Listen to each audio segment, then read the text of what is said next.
ಕೇಂದ್ರ ಮತ್ತು ರಾಜ್ಯ ಸರ್ಕಾರದ ಬಹಳಷ್ಟು ಯೋಜನೆಗಳು ಈಗ ಆಧಾರ ಆಧಾರಿತ ಪಾವತಿ ವಿಧಾನದ ಮೂಲಕ ಜಮೆ ಆಗ್ತಾ ಇದೆ.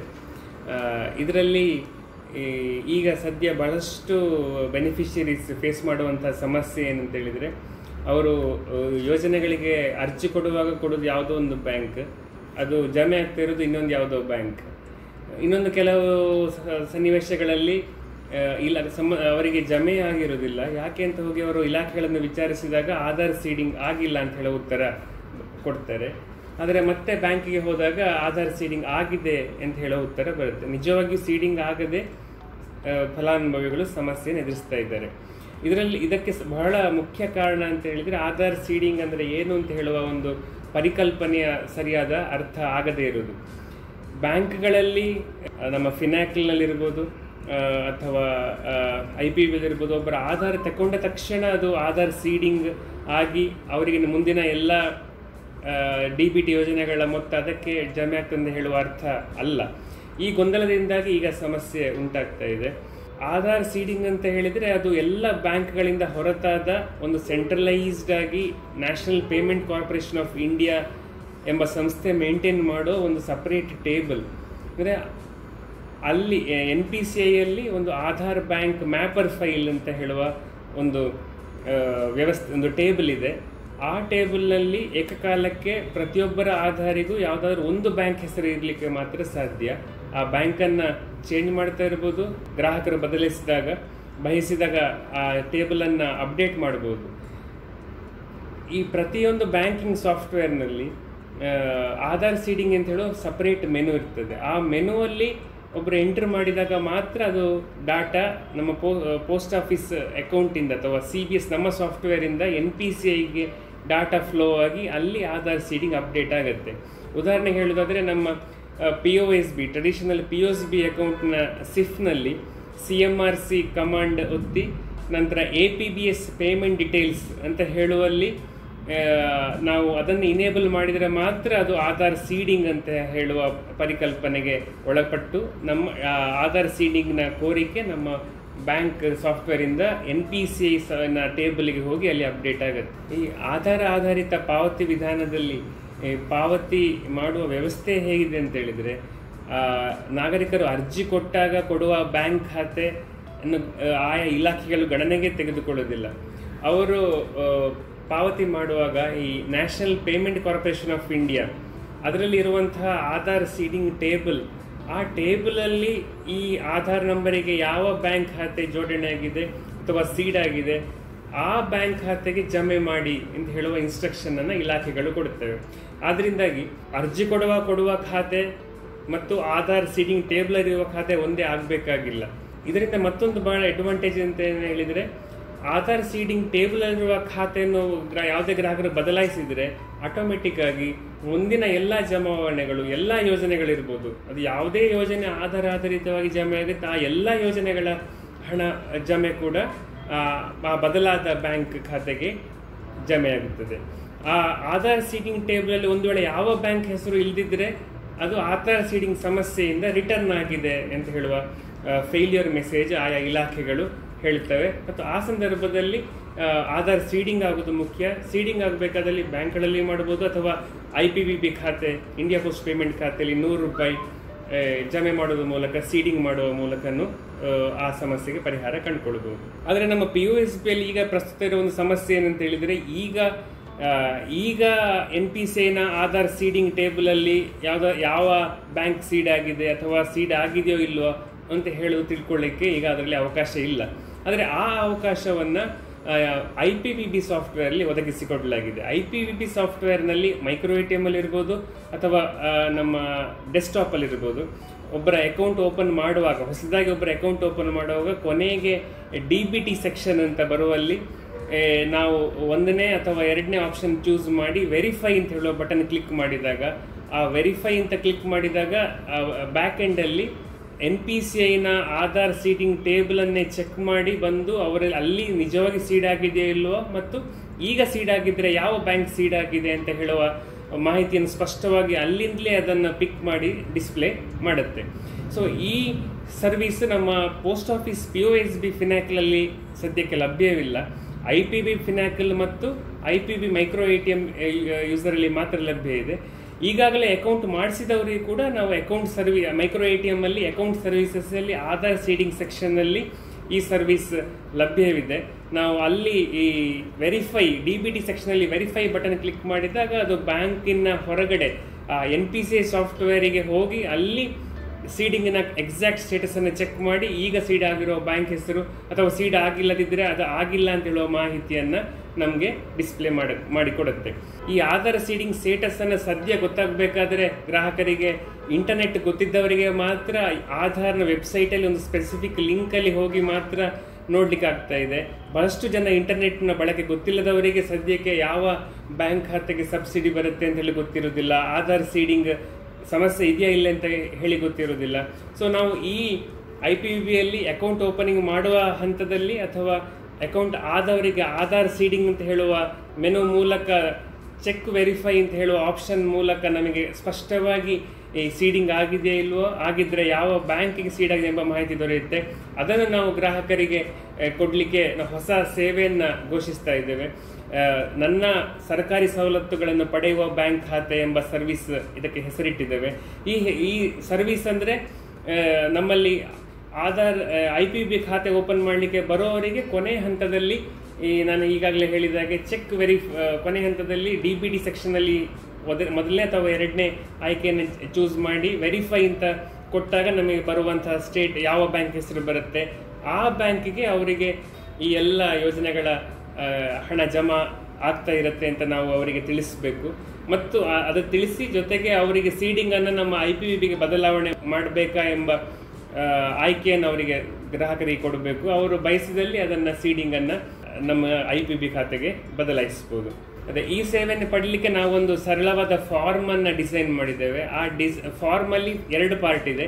ಫಸ್ಟ್ ಪಾರ್ಟಲ್ಲಿ ಅವರು ಈಗಾಗಲೇ IPB ಗ್ರಾಹಕರು ಅಥವಾ IPB ಗ್ರಾಹಕರು ಅಲ್ಲವೇ ಎಂಬುದನ್ನು ಅವರು ಟಿಕ್ ಮಾಡಬೇಕು. IPB ಗ್ರಾಹಕರು ಅಲ್ಲದವರಿಗೆ ಅವರು IPB ಖಾತೆ ತೆರಲಿಕ್ಕೆ ಒಪ್ಪಿಗೆ ಸೂಚಿಸಬೇಕು. ಒಪ್ಪಿಗೆ ಸೂಚಿಸಿದವರಿಗೆ IPB ಖಾತೆ ನಾವು ತೆರೀಬೇಕು. ಮತ್ತು ತೆರೆಯುವಾಗ ಕೊನೆಯ ಹಂತದಲ್ಲಿ ಬರುವಂತಹ ಬ್ಯಾಂಕ್ ಹೆಸರು ಅಥವಾ ಆಧಾರ್ ಸೀಡಿಂಗ್ ಆಗಿಲ್ಲದಿದ್ದರೆ ಆಧಾರ್ ಸೀಡಿಂಗ್ ಆಗಿಲ್ಲದ ಮಾಹಿತಿಯನ್ನು ಅವರಿಗೆ ತಿಳಿಸಬೇಕು. ಎರಡನೇ ಭಾಗದಲ್ಲಿ DBT ಅಂದರೆ ಮುಂದಿನ ಎಲ್ಲ ಕಂತುಗಳು ಅವರು ಈಗ ಇರುವ ಬ್ಯಾಂಕಲ್ಲಿ ಪಡಲಿಕ್ಕೆ ಬಯಸ್ತಾರೋ ಅಥವಾ IPBಗೆ ಶಿಫ್ಟ್ ಆಗಲಿಕ್ಕೆ ಬಯಸ್ತಾರ ಎಂಬುದನ್ನು ಅವರು ಹೇಳಬೇಕು, ಅದನ್ನು ಟಿಕ್ ಮಾಡಬೇಕು. ಅದರ ಪ್ರಕಾರವಾಗಿ ನಾವು ಅವರು ಮುಂದಿನ ಕಂತುಗಳನ್ನು IPBಗೆ ಶಿಫ್ಟ್ ಆಗಲಿಕ್ಕೆ ಬಯಸಿದಲ್ಲಿ ನಾವು change DBT from existing to IPB ಎಂಬ ಆಯ್ಕೆಯನ್ನು ಚೂಸ್ ಮಾಡಿ ಮುಂದೆ ಹೋಗಬೇಕು. ಇಲ್ಲದಿದ್ದರೆ ಅವರು ಅದೇ ಬ್ಯಾಂಕಲ್ಲಿ ಕಂಟಿನ್ಯೂ ಆಗುವಂಥ ಆಪ್ಷನನ್ನು ಆಯ್ಕೆ ಮಾಡಬೇಕು. ಈ ಪ್ರಕ್ರಿಯೆಯನ್ನು ಹೇಗೆ ಮಾಡೋದು ಅಂತ ಹೇಳೋದನ್ನು ಮೈಕ್ರೋ ATM ಮತ್ತು ಡೆಸ್ಕ್ಟಾಪ್ ಎರಡರಲ್ಲಿ ಕೂಡ ಹೇಗೆ ಮಾಡೋದು ಅಂತ ಹೇಳೋದನ್ನು ಒಂದು ವಿಡಿಯೋ ಮೂಲಕ ವಿವರಿಸ್ತೇವೆ. ಅದರಲ್ಲಿ ಸ್ಪಷ್ಟವಾಗಿ ಎಲ್ಲ ಹಂತಗಳನ್ನು ಈಗ ಈ ಮುಂದಿನ ಹಂತದಲ್ಲಿ ತೋರಿಸಲಾಗಿದೆ. ಕೌಂಟರ್ನಲ್ಲಿ ಡೆಸ್ಕ್ಟಾಪಲ್ಲಿ ಹೇಗೆ ಮಾಡ್ಕೊಳ್ಳೋದು ಅಂತ ಈಗ ತಿಳ್ಕೊಳ್ಳೋಣ. CNFTM ಮೆನು, ಆಮೇಲೆ ಮೊಬೈಲ್ ನಂಬರನ್ನು ಹಾಕೋಬೇಕು. ಆಮೇಲೆ ಮೊಬೈಲ್ ನಂಬರ್ ಹಾಕಿ ಫೆಚ್ ಕಸ್ಟಮರ್ ಡೀಟೇಲ್ಸನ್ನು ಮಾಡ್ಕೋಬೇಕು. ನಾವು ಕಸ್ಟಮರ್ ಡೀಟೇಲ್ಸ್ ಎಲ್ಲ ನಮಗೆ ಡಿಸ್ಪ್ಲೇ ಆಗುತ್ತೆ. Next OTP authentication, generate OTP ಅಂತ ಕೊಡಬೇಕು. ನಾವು ನಮ್ಮ ಮೊಬೈಲಿಗೆ ಕಸ್ಟಮರ್ನ ಮೊಬೈಲ್ಗೆ OTP ಬರ್ತದೆ. OTPಯನ್ನು ಫೀಡ್ ಮಾಡಿಕೊಂಡು ನಾವು ವ್ಯಾಲಿಡೇಟ್ OTPಯನ್ನು ಕೊಡಬೇಕಾಗತ್ತೆ. ಇಲ್ಲಿ ನಾವು ಅಕೌಂಟನ್ನು ಸಿಲೆಕ್ಟ್ ಮಾಡ್ಕೋಬೇಕು, ಆಧಾರ್ ಸೀಡಿಂಗನ್ನು ಸಿಲೆಕ್ಟ್ ಮಾಡ್ಕೋಬೇಕು. ಎರಡನ್ನು ಸಿಲೆಕ್ಟ್ ಮಾಡ್ಕೊಳ್ಳೋವಾಗ 2 ಆಪ್ಷನಲ್ಲಿ ಕಾಣುತ್ತೆ. Agree to receive DBT in IPB account, verify existing in within NPCI. ಇನ್ನೊಂದು change DBT mapping to IPB account, verify existing. Capture ಅದು ಸಿಲೆಕ್ಟ್ ಆದಮೇಲೆ ಕ್ಯಾಪ್ಚರ್ ಬಯೋಮೆಟ್ರಿಕ್ ವ್ಯಾಲಿಡೇಷನ್ ಇರುತ್ತೆ. ಆವಾಗ ನಮಗೆ ಇನ್ಫಾರ್ಮೇಷನ್ ಏನು ಬೇಕೋ, ಯಾವ ಬ್ಯಾಂಕಲ್ಲಿ DBT ಇದೆಯೋ ಅದು ಡಿಸ್ಪ್ಲೇ ಆಗ್ತದೆ. ಅದನ್ನು ನಾವು ಕಸ್ಟಮರ್ಗೆ ಹೇಳ್ಕೋಬೋದು.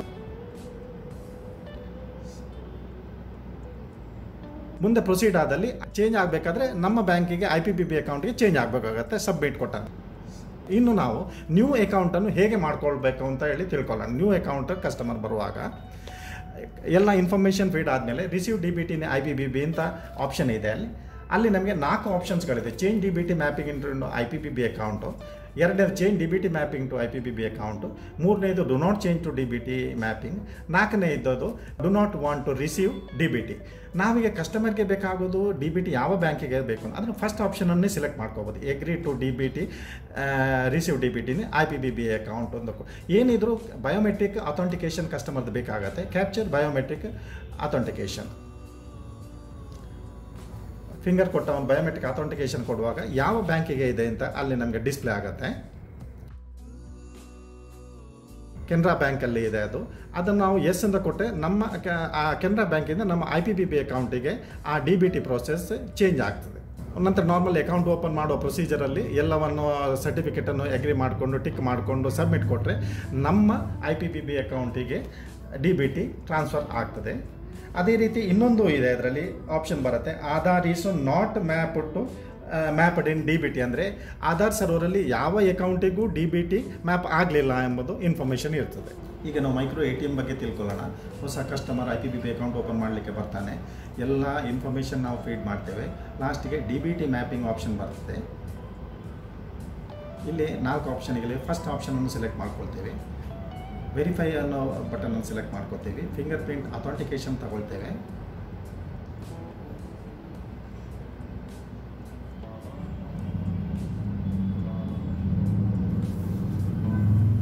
ಆವಾಗಲ್ಲಿ ಯಾವ ಬ್ಯಾಂಕಿಗೆ ಡಿ ಬಿ ಟಿ ಇದೆ ಅಂತ ಹೇಳ್ತದೆ. ಇಲ್ಲಿ ನಾವೀಗ ನೋ ಆಪ್ಷನನ್ನು ಕೊಡೋಣ. ಇಲ್ಲಿ ಆಟೋಮೆಟಿಕ್ ಥರ್ಡ್ ಆಪ್ಷನ್ಗೆ ಬಂದು ನಿಂತ್ಕೊಳ್ಳುತ್ತೆ ಅದು, I don't want to change D B T mapping ಅಂತೇಳಿ. ಈಗ ಇನ್ನು ಇನ್ನೊಂದು ಸಲ ನೋಡೋಣ. ಈಗ ಫಸ್ಟ್ ಆಪ್ಷನ್ಗಳನ್ನು ವೆರಿಫೈ ಕೊಡೋಣ, ಅದನ್ನು ಬಯೋಮೆಟ್ರಿಕ್ ಅಥೆಂಟಿಕೇಶನ್ ಕೊಡೋಣ. ಈಗ ಇಲ್ಲಿ ಎಸ್ ಎಂದ ಆಪ್ಷನನ್ನು ಯೂಸ್ ಮಾಡ್ಕೊಳ್ಳೋಣ. ಇಲ್ಲಿ ಆಟೋಮೆಟಿಕ್ ಸೆಕೆಂಡ್ ಆಪ್ಷನ್ ಇದೆ, change D B T mapping to IPPB account ಅಂತ ಬಂದಿರುತ್ತೆ. ಅದೇ ರೀತಿ ಬ್ಯಾಂಕ್ ಆಫ್ ಬರೋಡಾದಲ್ಲಿದೆ, ಕಸ್ಟಮರ್ಗೆ ನಾವು ಬ್ಯಾಂಕ್ ಆಫ್ ಬರೋಡಾ ಅಂತ ಹೇಳಬೇಕು. ಈಗ ನಮ್ಮ ಕಸ್ಟಮರ್ ಅವನಿಗೆ ಚೇಂಜ್ ಮಾಡಬೇಕಾಗಿಲ್ಲ. ಥರ್ಡ್ ಆಪ್ಷನನ್ನು ಸೆಲೆಕ್ಟ್ ಮಾಡಿಕೊಂಡು ಅಕೌಂಟ್ ಓಪನ್ ಮಾಡುವ ಪ್ರೊಸೀಜರನ್ನು ನಾವು ಕಂಟಿನ್ಯೂ ಮಾಡಿಕೊಂಡ್ರೆ ಇಲ್ಲಿಗೆ ನಮ್ಮ ಕಸ್ಟಮರಿಗೆ ನಮ್ಮ ಇನ್ಫಾರ್ಮೇಷನನ್ನು ಕೊಟ್ಟು ಕಸ್ಟಮರ್ಗೆ ನಾವು D B T bank of ಬರೋಡಾಕ್ಕೆ ಇದೆ ಅಂತ ಹೇಳ್ಕೊಳ್ಬೇಕು. ಅದೇ ರೀತಿ ಕಸ್ಟಮರ್ನ ಒಂದು ಅಕೌಂಟನ್ನು ನಾವು ಓಪನ್ ಮಾಡ್ಕೊಳ್ಬೇಕು.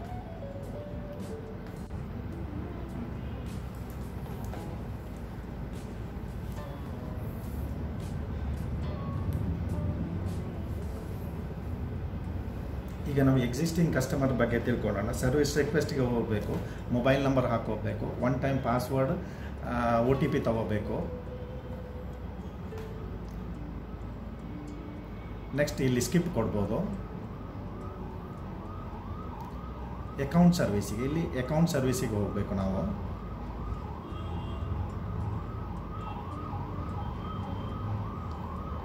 Aadhaar seeding, continue.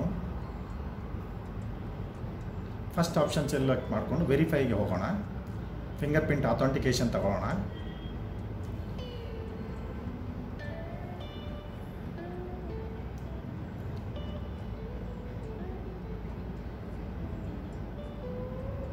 ಈಗ ಸ್ಟೇಟ್ ಬ್ಯಾಂಕ್ ಆಫ್ ಇಂಡಿಯಾ ಅಂತ ಬರುತ್ತೆ.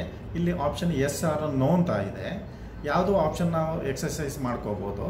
ಇಲ್ಲಿ ನಾವು ನೋ ಅಂತ ಕೊಡೋಣ. ಇನ್ನು ಮುಂದೆ ನಾವು ಅಲ್ಲಿ ಸರ್ವಿಸ್ ರಿಕ್ವೆಸ್ಟಿಗೆ ಹೋಗಿ ಎಸ್ ಅಂತ ಕೊಟ್ಟರೆ ಏನಾಗ್ತದೆ ಅಂತ ತಿಳ್ಕೊಳ್ಳೋಣ. Service request,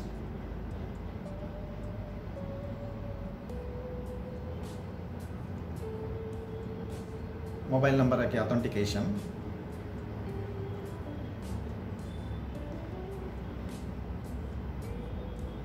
finger print authentication,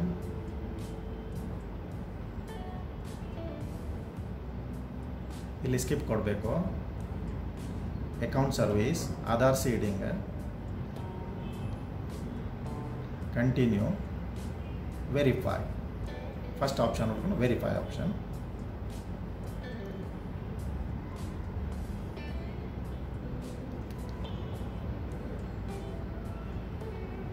biometric authentication, ಇಲ್ಲಿನೂ ಸ್ಟೇಟ್ ಬ್ಯಾಂಕ್ ಆಫ್ ಇಂಡಿಯಾ ಅಂತಂದರೆ ಎಸ್ ಅಂತ ಇದೆ, ನೋ ಅಂತ ಇದೆ. ಇಲ್ಲಿಗ ನಾವು ಎಸ್ ಅಂತ ಆಪ್ಷನ್ ಸೆಲೆಕ್ಟ್ ಮಾಡ್ಕೊಳ್ಳೋಣ. ಸೆಕೆಂಡ್ ಆಪ್ಷನ್ಗೆ ಆಟೋಮೆಟಿಕ್ ಬರುತ್ತೆ, ಸ್ಟೇಟ್ ಬ್ಯಾಂಕ್ ಆಫ್ ಇಂಡಿಯಾ ಅಂತ ಅಲ್ಲಿ ಹೈಲೈಟ್ ಆಗ್ತದೆ. ನಾವು ಇದನ್ನು ನಮ್ಮ ಕಸ್ಟಮರಿಗೆ ನೀವು ಡಿ ಬಿ ಟಿ ಈ ಬ್ಯಾಂಕಿಗೆ ಇದೆ ಅಂತ ಹೇಳ್ಕೋಬೋದು. ಇಲ್ಲಿ ನಾವು ಕನ್ಫರ್ಮ್ ಬಟನನ್ನು ಒತ್ತಬಾರ್ದು, ಒತ್ತಿದರೆ ನಾವು ಅದು ಡಿ ಬಿ ಟಿ ಚೇಂಜ್ ಆಗ್ತದೆ. Service request, mobile number authentication,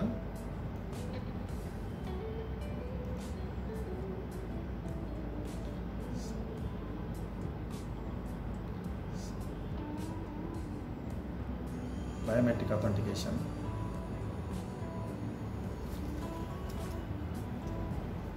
skip, account service, Aadhaar seeding,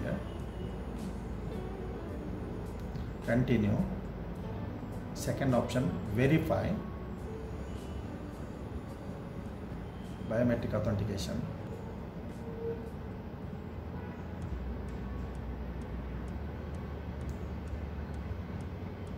ಇಲ್ಲಿ ಸ್ಟೇಟ್ ಬ್ಯಾಂಕ್ ಆಫ್ ಇಂಡಿಯಾಗೆ DBT ಇದೆ ಅಂತೇಳಿ ಹೈಲೈಟ್ ಆಗ್ತದೆ. ಕಸ್ಟಮರ್ಗೆ ಅದನ್ನು ಹೇಳ್ಕೋಬೋದು. ಕನ್ಫರ್ಮ್ ಅಂತ ಕೊಟ್ಟರೆ ನಮ್ಮ IPPB ಅಕೌಂಟಿಗೆ DBT ಚೇಂಜ್ ಆಗ್ತದೆ. ಅಂದರೆ ಇಲ್ಲಿಂದ ನಾವು ಮುಂದೆ ಹೋಗೋ ಕ್ಯಾನ್ಸಲ್ ಅಥವಾ ಕನ್ಫರ್ಮನ್ನು ಕಸ್ಟಮರಿಂದ ತಿಳ್ಕೊಂಡು ನಾವು ಮುಂದೆ ಹೋಗಬೇಕು. ಈಗ ಮೂರನೇ ಆಪ್ಷನ್ ನೋಡೋಣ. ಇನ್ನೊಂದು ಸರ್ವಿಸ್ ರಿಕ್ವೆಸ್ಟ್, ಮೊಬೈಲ್ ನಂಬರ್ ಹಾಕೊಂಡಲ್ಲಿ ಸರ್ಚ್ ಕೊಟ್ಟು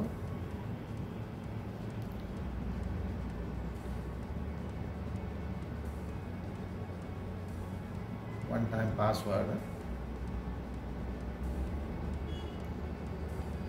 submit,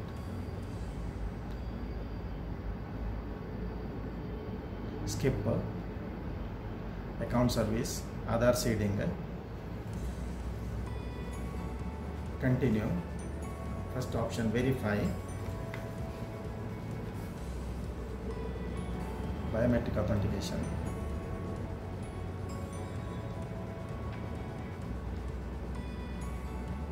ಇಲ್ಲಿ Aadhaar is not available in DBT ಮ್ಯಾಪರ್ ಅಂತ ಇದೆ ಇದರಲ್ಲಿ. ಅಂದರೆ ಈ ಕಸ್ಟಮರ್ ಇದ್ದು ಆಧಾರ್ DBT ಮ್ಯಾಪಿಂಗ್ ಆಗಲಿಲ್ಲ ಅಂತ ಹೇಳಿ. ಇದೇ ರೀತಿ ನಾವು ಕಸ್ಟಮರಿಗೆ ಯಾವ ಬ್ಯಾಂಕಿಗೆ ನಿಮ್ಮದು DBT ಇದೆ ಅಂತ ನಾವು ಇನ್ಫಾರ್ಮೇಷನ್ ಕೊಡ್ಬೋದು. ಒಂದು ವೇಳೆ ಅವನಲ್ಲಿ IPPB ಅಕೌಂಟ್ ಇಲ್ಲದೇ ಇದ್ದರೆ ಅವನ IPPB ಅಕೌಂಟನ್ನು ನಾವು ಒಂದು ಮಾಡಬೇಕಾಗ್ತದೆ.